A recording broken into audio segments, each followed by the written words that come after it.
மாணவர்களே வணக்கத்துடன் bright VSK physics. Yesterday discuss about the class. அதாவது லாஸ்ட் கிளாஸில் என்ன டிஸ்கஸ் பண்ணோம் அப்படின்னா எலக்ட்ரிக் செல்ஸ் அண்ட் பேட்டரிஸ் அப்படின்னு நம்ம பார்த்தோம். அந்த வீடியோ உங்களுக்கு பிடிச்சிருக்குன்னு நினைக்கிறேன். இப்போ today I will go to discuss about the class. இன்னைக்கு எதை பற்றி டிஸ்கஸ் பண்ண போகிறோம் அப்படின்னு கேட்டிங்கன்னா Joule's law and application of Joule's heating effects. Question number 8, 3 mark. Joule விதி அண்ட் ஜூல் விதியின் பயன்பாடு. இது ஆக்சுவலாக ஒரு 3 மார்க் அப்படிங்கிறத விட ஒரு வெரி இம்பார்ட்டன்ட் 2 மார்க் 1 மார்க் மாணவர்களுக்கு. அதை ஃபஸ்ட்டு நீங்கள் தெரிஞ்சுக்கணும். Right.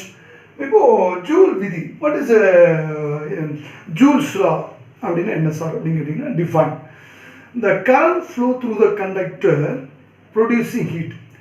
The heat is directly proportional the square of the current. The heat is directly proportional the resistance R. The heat is directly proportional time T. That is called Joule's law. தமிழில் joule விதி. ஒரு கடத்தின் வழியே பாய் மின்னோட்டம், அதனால் உருவாகக்கூடிய வெப்பம்.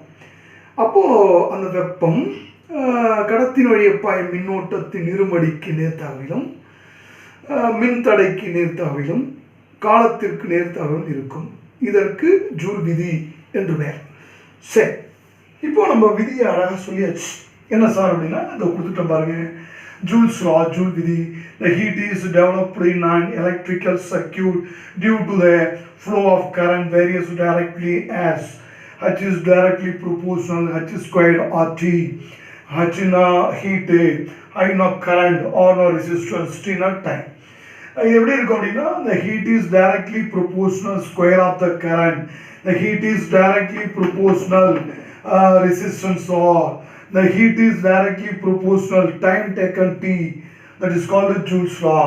இதுதான் நான் தமிழில் சொன்னேன். ரைட். இப்போது ஒரு ஓல்டன் டேஸில் நம்ம என்ன பார்க்குறோம் அப்படின்னா, ஒரு பழைய காலத்தில் அப்படின்னா நம்ம அம்மா அப்பா காலகட்டத்தில் என்ன பார்த்துருக்கோம் அப்படின்னா, ஜூல்ஸ் லா எப்படி இருக்குது சார் அப்படின்னா, நம்ம வீட்டில் வந்து ஒரு குளிர் காலத்தில் ஒரு மார்கழி மாதத்துலாம் நம்ம காலையில் எழுந்திரிக்கிறோம் அப்படின்னா ரொம்ப ஒரு கஷ்டமான நடுங்கிட்டு எழுந்திருப்போம். அப்போ நமக்கு அந்த ஹாட் வாட்டர் ரொம்ப தேவைப்படும் குளிக்கிறதுக்கு. அப்போலாம் என்ன பண்ணுவாங்க அப்படின்னு கேட்டிங்கன்னா, ஒரு ராடு மாதிரி இருக்கும். அதாவது எப்படி சார்னா இந்த மாதிரி இருக்கும், இந்த மாதிரி இருக்கும். இது வந்து இதில் ஒரு ஒயர் இருக்கும், ஃப்ளக் பாயிண்ட் இருக்கும். இது காலையில் எழுந்திரிச்சு பல் துளக்கிறதுக்கு முன்னாடி ஒரு வாளியில் கொண்டு வந்து அதில் வந்து அந்த வாளியில் வந்து வாட்டரை ஃபில் பண்ணி அந்த ரெசிஸ்டர் மாதிரி ஒரு கம்பி மாதிரி இருக்கும். அதை வந்து ஒரு ஸ்டாண்டு மாதிரி ஃபிக்ஸ் பண்ணி அதை உள்ளே போட்டுட்டு தான் அதுக்கப்புறம் போய் நம்ம பல் துளக்குவாங்க. இப்பயும் அதான் நடந்துக்கிட்டு இருக்கு. முன்னாடிலாம் பார்த்தீங்கன்னா நம்ம அம்மா அப்பா என்ன பண்ணுவாங்க, நமக்கு காலைல எழுந்தோடனே ஒரு பக்கெட்டில் எடுத்துகிட்டு போய் வெளியில் தோட்டத்தில் அடுப்பை மூட்டி அதில் வந்து வெந்நீர் வைப்பாங்க. அந்த வெந்நீரை ஒவ்வொருத்தருக்காக கொண்டு வந்து குளிக்கிறதுக்கு கொடுப்பாங்க. இப்போ வந்து டெவலப் ஆகிடுச்சு. இப்போ எப்படி சார் டெவலப் ஆகிடுச்சு அப்படின்னு சொன்னால், ஒரு ரெசிஸ்டன்ஸ் காயில் மாதிரி இருக்கும். அந்த காயில் வந்து ஒரு வாளியில் தண்ணியை பிடிச்சி உள்ளே போட்டு ஃப்ளக் பாயிண்ட் சொருகி சுவிட்சை போட்டோம்னு சொன்னால், நீ கொள்ளையில் எல்லா ஒர்க்கையும் முடிச்சுட்டு உள்ளே வரத்துக்குள்ளே அந்த தண்ணி ஹீட் ஆகிடும். ஆட்டோமேட்டிக்காக நம்ம குளிக்க ரெடி ஆகிடும் இப்போ உள்ள காலகட்டம். அப்போ எப்படி சார் அப்படின்னு கேட்டிங்கன்னா, இது ஒரு ஒர்க்கு தானே, அது ஒரு எனர்ஜி தானே, அது ஒரு வேலை தானே, அது ஒரு பவர் தானே. அப்போ ஹீட் அப்படிங்கிறது ஒரு work. H is equal to power into time. திறன் இன்ட்டு நேரம். அப்போது நமக்கு திறனுக்கு என்ன formula, பவருக்கு P is equal to V into I அப்படின்னு நமக்கு தெரியும். அப்போது டபிள்யூங்கிறது என்ன, ஒர்க் டன். அந்த எனர்ஜி உருவாகுது ஒர்க் டன். அப்போ W into VIT நம்ம கொடுக்குற வோல்டேஜ், கரண்ட்டு, டைம். அப்போது அந்த ஒர்க்குங்கிறது தான் ஹீட் எனர்ஜியாக மாறுது, கன்வெர்ட் ஆகுது. இப்போ H is equal to Vங்கிறது நமக்கு என்ன, ஓம்ஸ் லால IR நமக்கு தெரியும். V equal to IR. அப்போ இந்த Vக்கு பதிலாக நம்ம என்ன கொடுக்கலாம், IR இந்த IT அப்படின்னு எடுத்துக்கலாம்.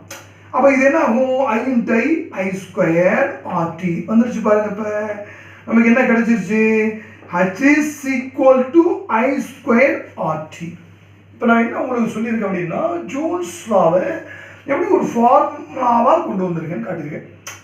ஒரு டெய்லி எப்படி வந்து ஒரு ஹாட் வாட்டர் எப்படி ஒரு எனர்ஜி கிரியேட் ஆகுது, அந்த எனர்ஜி வந்து கரண்ட்டை நம்மளுடைய ஃப்ளக் பாயிண்ட்டை கொடுத்து சுவிட்ச் ஆன் பண்ண எப்படி ஹீட் ஆகுது, அந்த ஹீட்லேருந்து எப்படி வந்து வோல்டேஜ் அண்டு கரண்ட்டு அந்த ரெசிஸ்டர் அண்ட் டைம் இதெல்லாம் சேர்ந்தது ஒரு H=I²RT அப்படிங்கிற ஒரு ஃபார்மேட் வந்து.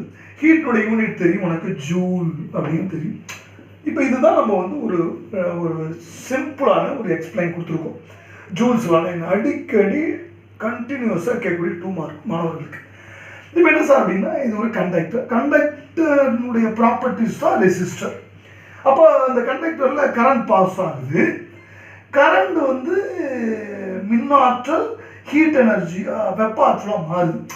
அப்போ அந்த current flow through the conductor, heat is dissipated அப்படின்னா வேஸ்டேஜ் ஆகக்கூடிய எனர்ஜி.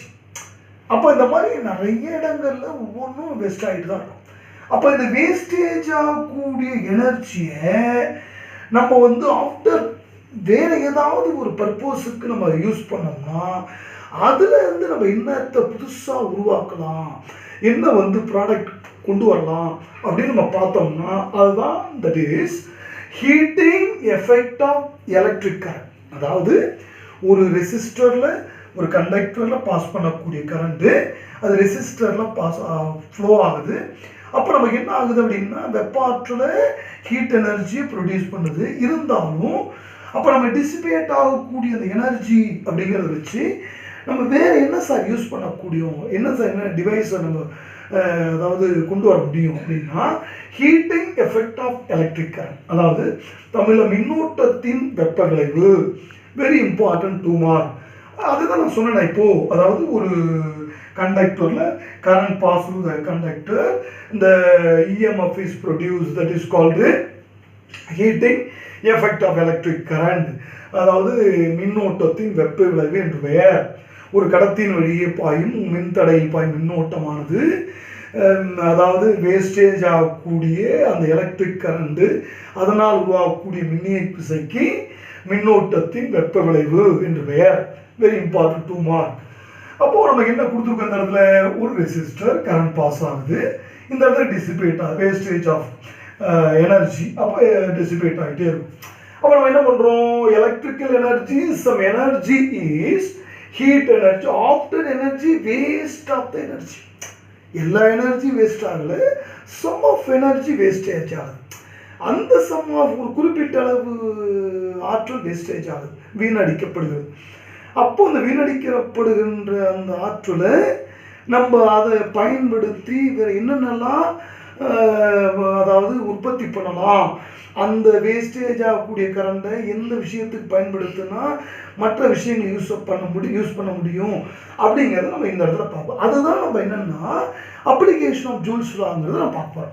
இப்போ பாருங்கள், யூஸிங் தெர்மல் எனர்ஜி, அந்த வெப்ப ஆற்றல் வீணடிக்கப்பட்ட ஆற்றல். தெர்மோ EMF எதை உருவாக்குது, அந்த வீணடிக்கப்பட்ட ஆற்றல், அது வேஸ்டேஜ் ஆஃப் எனர்ஜி, அதாவது தெர்மல் எனர்ஜி. ஒரு தெர்மோ EMF அதாவது தமிழில் மின்னியக்கு விசையை உருவாக்கும். அப்போ இந்த மின்னியக்கு விசை உருவாக்கக்கூடிய இந்த செயல் மின்னோட்டத்தின் வெப்ப விளைவு தமிழில். தட் இஸ் கால்ட் இங்கிலீஷில் heating effect of electric current. மாணவர்களுக்கு புரியும் நினைக்கிறேன். இப்போ இது வரைக்கும் நம்ம பார்த்துட்டோம். இது ஒரு 2 மார்க் மாதிரி இது வரைக்கும். ரைட், நெக்ஸ்ட் என்ன சார் அப்படின்னு கேட்டிங்கன்னா அப்ளிகேஷன் ஆஃப் ஜூல்ஸ் லா. இது சேர்ந்தது தான் ஒரு 3 மார்க். வெறும் 2 மார்க் கேட்டிங்கன்னா Joule's law and heating effect of electric current அப்படிங்கிறது 2 மார்க். டோட்டலாக 3 மார்க்கை கேட்கும்போது நமக்கு என்ன பண்ணணும் அப்படின்னா application of Joule's law. Application of Joule's law அப்படிங்கிறது என்ன சார் அப்படின்னு கேட்டிங்கன்னா கிட்டத்தட்ட ஒரு 4 அப்ளிகேஷன் இருக்குது. ஃபர்ஸ்ட் ஒன் பார்த்தீங்கன்னா electric heater, electric fuses and France மின் உலைகள், அப்புறம் வந்து எலக்ட்ரிக் லேம்ப், அப்படி 4 அப்ளிகேஷன்ஸ். இந்த 4 அப்ளிகேஷனையும் 2 மார்க்கில் இண்டிவிஜுவலாகவும் கேட்பாங்க. அதுலேருந்து சம் இம்பார்ட்டன்ஸ் 1 மார்க், அதாவது நீட் எக்ஸாமில் வரும். அந்த மாதிரி சில சம் இம்பார்ட்டன்ட் 1 மார்க் அதில் எடுப்பாங்க. அதனால் இந்த கொஸ்டின்ஸ் 3 மார்க்குங்கிறத விட 1 மார்க்கு 2 மார்க்குங்கிறத படித்தேன்னா டோட்டலாக 3 மார்க் கவர் ஆகிடும். மாணவர்களுக்கு வெரி இம்பார்ட்டன்ஸ். ரைட், இப்போ நான் என்ன சார் சொல்ல போகிறேன் அப்படின்னு கேட்டிங்கன்னா அப்ளிகேஷன் ஆஃப் ஜூல்ஸ் லா. நான் சொன்னேன் அப்ளிகேஷன் ஆஃப் ஜூல்ஸ் லா என்ன, அந்த வேஸ்டேஜாக டிசிபேட் ஆகக்கூடிய எனர்ஜியை தான் நம்ம வந்து இஎம்எஃப் என்ன கொண்டு வந்திருக்கோம் அப்படின்னு கேட்டிங்கன்னா திரும்பவும் இஎம்எஃப் இஸ் ப்ரொடியூசர் கொண்டு வந்திருக்கோம். That is called effect of electric current அப்படின்னு கொண்டு வந்துட்டோம்.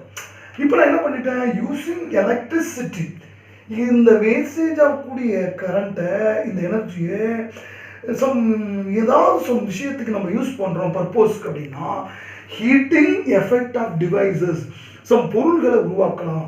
அப்போ என்ன சார், ஓல்டன் டேஸில் பழைய காலத்தில் அயன் பாக்ஸ், எனக்கு தெரிஞ்ச அயன் பாக்ஸை நான் என்ன பண்ணியிருக்கேன், நம்ம காஃபிலாம் குடிக்கக்கூடிய டவரா செட் இருக்கும், அதில் சில அதாவது கறி தூளை போட்டு அதில் தணலை போட்டு நாங்கள் தேய்ச்சிருக்கோம் எனக்கு தெரிஞ்சு. இப்போ காலம் மாறி போச்சு. கடைகளுக்கு போனீங்கன்னா பேண்ட்டு ஷர்ட்லாம் அயன் பண்ணுவோம், ஒரு பெரிய பாக்ஸ் இருக்கும், அதை தணலை போட்டு ஹீட் பண்ணி கொண்டு வருவாங்க. அந்த ஹீட்டு தான் நமக்கு அயன் பாக்ஸை அழுத்தி அப்படி பிடிச்சி தேய்ப்பாங்க.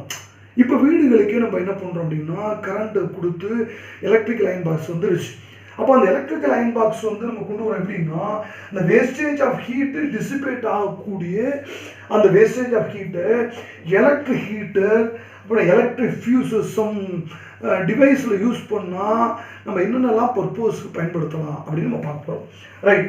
அப்போ convert any purpose of electric devices, எது அந்த வேஸ்டேஜ் ஆஃப் டிசிபேட் ஆஃப் எனர்ஜியை அப்ளிகேஷனுக்கு யூஸ் பண்ணோம்னா என்ன டிவைஸ் என்னென்னலாம் நம்ம உருவாக்கலாம் அப்படின்னு நம்ம பார்க்க போகிறோம்.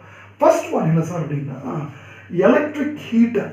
வாட் இஸ் எலக்ட்ரிக் ஹீட்டர் அப்படின்னா, நம்ம வீடுகளுக்கு இன்றைக்கி ஒரு சாதாரண ஒரு மிடில் கிளாஸ் வீட்டில் ஒரு காலையில் எழுந்திரிச்சு அப்படின்னா, நான் சொன்ன மாதிரி இந்த மாதிரி ஒரு காயில் இருக்கும். அந்த காயில் ஒரு ஃப்ளக் பாயிண்டில் போட்டு ஒரு பக்கெட்டில் தண்ணியை வச்சு அப்படி காலையில் எழுந்திரிச்சு வைப்பாங்க. இதே ஒரு ஹை கிளாஸ் வீட்டில் பார்த்தீங்கன்னா ஒரு மவுண்ட், வால் மவுண்ட்டில் அதை உள்ளே வச்சு வால் மவுண்ட்டில் ஃபிக்ஸ் பண்ணி அழகாக அப்படியே கொடுத்துருப்பாங்க. பார்க்குறதுக்கு பக்காவாக இருக்கும். அது ஒரு ஹை கிளாஸ் வீட்டில். அப்போது நமக்கு என்ன சார் அப்படின்னா, இது இல்லாமல் இன்றைக்கி காலையில் எழுந்திரிச்சு யாரும் குளிக்கிறதுக்கு தயாராக மாட்டோம் ஒரு குளிர் சீசனில். அப்போ நமக்கு என்ன இருக்கா இல்லை அப்படின்னா, நிக்ரோம். அப்போ நிக்ரோங்கிறது ஏன் யூஸ் பண்ணுறோம், எந்த பர்போஸுக்கு அப்படின்னு கேட்டிங்கன்னா, அது என்ன இருக்குது, நிக்ரோங்கிறது எது சேர்ந்தது அப்படின்னா, alloys of nickel and chromium. ஏன் நிக்கலும் குரோமிங் யூஸ் பண்ணுறோம் எலமெண்ட்ஸ் அப்படின்னு கேட்டிங்கன்னா, 1 மார்க்கில் அண்ட் கண்டினியூஸாக வரக்கூடிய 1 மார்க், அதாவது entrance question, high specific resistance, அதிக மின்தடை கொண்டது, அதனால் அதை யூஸ் பண்ணுறோம். இதில் அந்த எலக்ட்ரிக் ஹீட்டரில். அடுத்தது பார்த்தீங்கன்னு சொன்னால் ஹை ஸ்பெசிஃபிக் ரெசிஸ்டன்ஸ், இன்னொன்று வெரி ஹை டெம்பரேச்சர், அதிக வெப்பநிலை கொண்டது, வித்தவுட் ஆக்சிடேஷன், அதாவது ஆக்சிஜனேற்றம் அடையாமலே அதிக வெப்பநிலைக்கு வெப்பப்படுத்தலாம். அப்போ அந்த அளவுக்கு தாங்கக்கூடிய சக்தி இருக்கு எது, இந்த எலக்ட்ரிக் ஹீட்டர். அப்போது எது யூஸ் பண்ணுறோம் அப்படின்னா, நிக்ரோம்.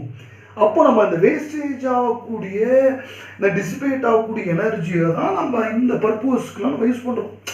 அப்போது நிக்ரோம், ஏன் நிக்ரோம் யூஸ் பண்ணுறோம், நிக்ரோம்ங்கிற எலமெண்ட்ஸு ஹீட்டர், அதாவது எலக்ட்ரிக் ஹீட்டரில் யூஸ் பண்ணுறோம் அப்படின்னு கேட்டிங்கன்னா, ஒன்று ஹை ஸ்பெசிஃபிக் ரெசிஸ்ட், அதிக மின்தடை கொண்டது, வெரி ஹை டெம்பரேச்சர், அதிக வெப்பநிலை கொண்டது, அதாவது வித்தவுட் ஆக்சிடேஷன், ஆக்சிஜனேட்டம் இல்லாமலேயே அதிக வெப்பப்படுத்த முடியும்.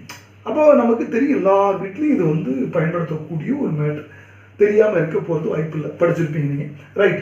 இப்போது heat element using various purposes அப்படின்னு நமக்கு தெரியும். ரைட். செகண்ட் அப்ளிகேஷன் என்ன சார் அப்படின்னா, எலக்ட்ரிக் ஃபியூஸ், மின் உருகி கம்பிகள். இப்போ நம்ம வீடுகளில் பார்த்தேன்னு சொன்னால், is a short length low melting point materials. வீடுகளுக்கு திடீர்னு இப்போலாம் நான் சொல்கிறது ஓல்டன் டேஸில், ஒரு முன்னாடி ஒரு டயத்துக்கு முன்னாடி, பிஃபோர் அப்படின்னு வச்சுங்களேன், அப்போலாம் வீட்டில் கரண்ட் இல்லைன்னா ஓடி வாசலில் போய் நிற்போம். ஐயோ பக்கத்து வீட்டில் கரண்ட் இருக்கா அப்படின்னு நம்ம செக் பண்ணுவோம். அப்போ நம்ம வீட்டில் கரண்ட் இல்லைன்னா நம்ம வீட்டு உள்ள ஃபீஸ் போயிருக்கும், அதை நம்மளால் போட தெரியாது. எப்படி சார் அப்படின்னா, படிக்க படிக்க படிக்க அந்த ஆர்வம் வரும் சயின்ஸு. அப்போது அந்த ஃபியூஸ் கரையில் எடுத்து பார்த்தோம்னா சின்னதாக அதில் ஒரு என்ன சொல்லியிருக்கோம், ஒயர் ஒன்று கட்டாயிருக்கும், கம்பி மாதிரி இருக்கும். அந்த கட்டான கம்பியை எடுத்துட்டு ஒரு கம்பியை எடுத்து அதை போட்டு அப்படி ஃப்ளக் அந்த ஃபியூஸ்களில் போட்டாச்சுன்னா கரண்ட் வந்துட போகுது வீட்டுக்கு. அது தெரியாமல் நம்ம விடிய இருட்டில் உட்காந்துருப்போம், வாசலில் ஓடி போய் பக்கத்து வீட்டில் கரண்ட் இருக்கும், அவங்க வீட்டில் கரண்ட் இருக்க நம்ம வீட்டு இல்லையேன்னு வருத்தப்படுவோம். அப்போ நமக்கு ஒரு மைண்ட் வேலை செஞ்சது அந்த இடத்துல அப்படின்னா, ஒரு சின்னதாக ஒரு கட்டிங், ஒரு ஒயர் எடுத்து பீஸ் ஆஃப் ஒயர் அப்படி எடுத்து போட்டோம்னா டக்குன்னு நமக்கு வீட்டுக்கு கரண்ட் வந்துடும், சப்ளை வந்துடும். அப்போ அது எப்படி அதை நம்ம தெரிஞ்சுக்கிறது சார் அப்படின்னா, ரொம்ப ஷார்ட் லென்த், ரொம்ப கம்மியான நீளம், அதேமாதிரி லோ மெல்டிங் பாயிண்ட், குறைந்த உருகுநிலை கொண்டது. அதனால தான் அதிக கரண்ட் போச்சுன்னா டக்குன்னு கட் ஆகிடும். அந்த மாதிரி மெட்டீரியல். இந்த செகண்ட் ஒன் என்ன, current I increases above 5 ampere to 35 ampere metal. அப்போ மெல்ட் அண்ட் பர்ஸ், உருகி எரிஞ்சு போயிடும். அப்படிங்கும்போது பார்த்தீங்கன்னா ஒரு ஸ்மெல் வரும். ஆஹா ஓடுவாங்க, எங்கேயோ போயிட வாசம் அடிக்குதுன்னு ஓடுவோம். அப்போ என்னன்னா அந்த இடத்துல பார்த்தீங்கன்னா கட் ஆகிடும், ஃபியூஸ் போயிடும். அடுத்து யூஸிங் த சர்க்யூட் பிரேக்கர். இப்போ நிறைய வீடுகளுக்கு புது இப்போ உள்ள காலகட்டங்களுக்கு இந்த தொல்லையே வேண்டாம் அப்படின்ட்டு சர்க்யூட் பிரேக்கர்னு அதுவே என்ன ஆகிடும் அப்படின்னா ஆட்டோமேட்டிக்காக ஆன் ஆஃப் ஆகிடும். அப்போ நீ போய் என்ன பண்ண வேண்டாம் அப்படின்னு சொன்னால் எந்த தொந்தரவும் உனக்கு இருக்காது. என்ன கேட்டுருக்க பாருங்க, சர்க்யூட் பிரேக்கர் சுவிட்ச் opens after repairing the connections we can close a circuit breaker சுவிட்ச். ஆட்டோமேட்டிக்காக நடக்கும். அப்படி போய் அப்படி ஆன் பண்ணிட்டேன்னா ஆட்டோமேட்டிக்காக கரண்ட் வீட்டுக்கு வந்துடும். அப்படி கீழே விழும், அது மேலே தூக்கி விட்டேன்னா ஆட்டோமேட்டிக்காக கரண்ட் வந்துடும். இப்போ உள்ள காலகட்டங்கள் அதுதான் இதனுடைய பர்போஸ். Second application. தேர்ட் ஒன்று என்ன சார் அப்படின்னா மின் உலைகள், ஃப்ளூயன்ஸ் அப்படின்ட்டு. இது என்ன சார் அப்படின்னு கேட்டிங்கன்னா, using this fluence manufactures large number of materials. என்ன சார் லார்ஜ் நம்பர் ஆஃப், சில நிறைய டைப் ஆஃப் பொருள்களை உருவாக்கலாம். எது அந்த நான் சொன்ன wastage of dissipate of energy use பண்ணி. என்ன sir steel, silicon, some extra. எவ்வளோ சார் இதுக்கு தேவைப்படும் டெம்பரேச்சர் அப்படின்னு கேட்டிங்கன்னா கிட்டத்தட்ட 1500 ஆஃப் டிகிரி செல்சியஸ். அதுக்கு மேலே நீ டெம்பரேச்சரை யூஸ் பண்ணக்கூடிய டிவைஸ் இருக்குது. அது எவ்வளோ சார் அப்படின்னா கிட்டத்தட்ட ஒரு 3000 டிகிரி செல்சியஸ். இதெல்லாம் very important. One mark note this point. இது எந்த மின் உலை சார் அப்படின்னா, அதாவது கார்பன் ஆர்க் ஃப்ளூயன்ஸ் அப்படின்ட்டு. அதாவது கார்பன் மின் விளக்குகளை பயன்படுத்தி கிட்டத்தட்ட அதாவது 3000 டிகிரி செல்சியஸ் வெப்பப்படுத்தினா இந்த பர்போஸுக்கு நம்ம யூஸ் பண்ணலாம். இது ஒரு சம் ஆஃப் அப்ளிகேஷன். அப்போ இதெல்லாம் பார்த்தீங்கன்னா இது ஒரு 1 மார்க், இது ஒரு 1 மார்க், இந்த ஒரு 1 மார்க், நிறைய 1 மார்க். மாணவர்களுக்கு புக்கை வச்சுக்கிட்டு அப்படி நோட் பண்ணிக்கிட்டே இருக்கணும். அந்த டிட்டோ போட்டுக்கிட்டே இருக்கணும், பென்சிலை வச்சுக்கிட்டு நோட் பண்ணிக்கிட்டே இருக்கும், அண்டர்லைன் பண்ணிக்கிட்டே இருக்கும். 1 mark very very important. Last application என்ன சார் அப்படின்னு சொன்னால் எலக்ட்ரிக் லேம்ப் அப்படின்னா உள்ளே பல்ப் உள்ள பார்த்தீங்கன்னா ஒரு டங்ஸ்டன்ஸ் இருக்கும். அந்த டங்ஸ்டன்ஸினுடைய மெல்டிங் பாயிண்ட் எவ்வளோ சார் அப்படின்னு கேட்டிங்கன்னா கிட்டத்தட்ட 3380 டிகிரி செல்சியஸ். அப்போ நமக்கு கொடுக்குற அதை எரிய வைக்கிறதுக்கு அந்த பல்பை உள்ளே இருக்கக்கூடிய அந்த டங்ஷனை எரிய வைக்கிறதுக்கு நம்ம அதை விட பொட்டன்ஷியல் கொடுக்கணும். அப்போ என்ன ஆகும் அப்படின்னு கேட்டால், நம்ம கொடுக்கும்போது 5% தான் நமக்கு லைட் எனர்ஜியாக நமக்கு மாறுது. ஆஃப்டர் எனர்ஜிஸ் பார்த்தீங்கன்னா வேஸ்டேஜ் ஆஃப் எனர்ஜியாக தான் போகுது. அப்போ இந்த மாதிரி வேஸ்டேஜ் ஆஃப் எனர்ஜியை வச்சுக்கிட்டு நம்ம என்ன பண்ணலாம் சார் அப்படின்னு கேட்டிங்கன்னா, நீ ஒரு அப்படி நடந்து போகிறப்போ பார்த்து நிறைய இடங்களில் உன்னுடைய மார்க்கெட்டில் போய் பார்த்துருப்பீங்க, பற்ற வச்சுக்கிட்டு இருப்பாங்க. எலக்ட்ரிக் கரண்டை வச்சு சுத்தங்க அப்படியே நெருப்பு பறக்கும். அப்போ இந்த மாதிரி வேஸ்டேஜ் ஆஃப் டிசிபேட் ஆகக்கூடிய எனர்ஜி வச்சுக்கிட்டு இந்த எலக்ட்ரிக், அதாவது பற்ற வைக்கிறதுக்கான விஷயங்கள்லாம் நம்ம பர்போஸுக்கு நம்ம யூஸ் பண்ணலாம் அப்படிங்கிறதா இதனுடைய அப்ளிகேஷன். அப்போது ஜூல்ஸ் லானா என்ன, அந்த 2 மார்க்கு, ஜூல்ஸ் லாவுடைய அப்ளிகேஷன் எவ்வளோ, இதெல்லாம் சேர்ந்தது ஒரு 3 மார்க். அப்போ இந்த 3 மார்க்கை படிக்க உனக்கு என்ன சார் இங்கே ரெடியூஸ் அப்படின்னா 2 மார்க்கு, 1 மார்க். அப்போ joules law heating effect is dash அப்படின்னு 1 மார்க்கில் கேட்குறாங்க. அப்போ நீ என்ன பண்ணுவீங்க, 4 ஆன்சர் கொடுக்குறாங்க. Choose the best answer. ஒன்று H is directly proportional RT, H is directly proportional IRT. மூணாவது ஆன்சர் என்ன இருக்கும், H is directly proportional I squared RT. இது ரைட்டு. நமக்கு H is directly proportional I squared RT அப்படிங்கிறது தெரியணும், ஒரு 1 மார்க். அப்போ நீங்கள் ஒரு 3 மார்க்கை படிக்க 1 மார்க்கை ரெடியூஸ் பண்ணிக்கிட்டே வரும். வெறும் 3 மார்க், வெறும் 5 மார்க் அப்படின்னு படிக்கக்கூடாது. அப்போ அந்த 3 மார்க் படிக்கும்போது உள்ளுக்குள்ளே போய் 1 மார்க் எடுக்கணும். 2 மார்க் படிக்கும்போது உள்ளுக்குள்ளே போய் 1 மார்க் எடுக்கணும். இப்படி எடுக்க நமக்கு 1 மார்க் நிறைய கிடைக்கும். அப்போ நீ படித்த மாதிரி ஆச்சு, ஒரு 3 மார்க் படித்த மாதிரி ஆச்சு, 1 மார்க் படித்த மாதிரி ஆச்சு, ஒரு 2 மார்க் படித்த மாதிரி ஆச்சு. அப்போ இந்த டோட்டல் ஒர்க்கையும் படித்தா தான் நமக்கு ஒரு 3 மார்க். நீ வந்து வெறும் 3 மார்க் அப்படிங்கிறத மட்டும் எடுத்துக்கிட்டேன்னு சொன்னால் 1 மார்க் கவர் ஆகாது. இது மாணவர்களுக்கு முக்கியமாக புரியும். அப்போது நான் இந்த காணொலியில் உனக்கு என்ன சொல்லி கொடுத்துருக்கேன் அப்படின்னா, உனக்கு ஜூல் விதியை பற்றி கரெக்டாக க்ளீனாக சொல்லியிருக்கேன். அப்போ நீ என்ன பண்ணணும் அப்படின்னா, தொடர்ந்து முயற்சி செய்யணும். அப்படி தொடர்ந்து முயற்சி செய்தால் தோல்வியை கூட உன்னை விட்டு பயந்து ஓடும். அப்போ நீ படிக்க படிக்க படிக்க தான் அந்த குறைவான மார்க் கூட உன்னை விட்டு பயந்து அதிக மதிப்பெண் எடுக்கிறது ஊக்குவிக்கும். அதை கரெக்டாக நீ ஃபாலோ பண்ணணும் மாணவர்களே. நன்றி. Dear viewers, thanks for watching this video. Any questions, write in the comment box. Don't forget to like and share. More update, please subscribe our channel. Learning and get bright notification, click bell icon. Thank you.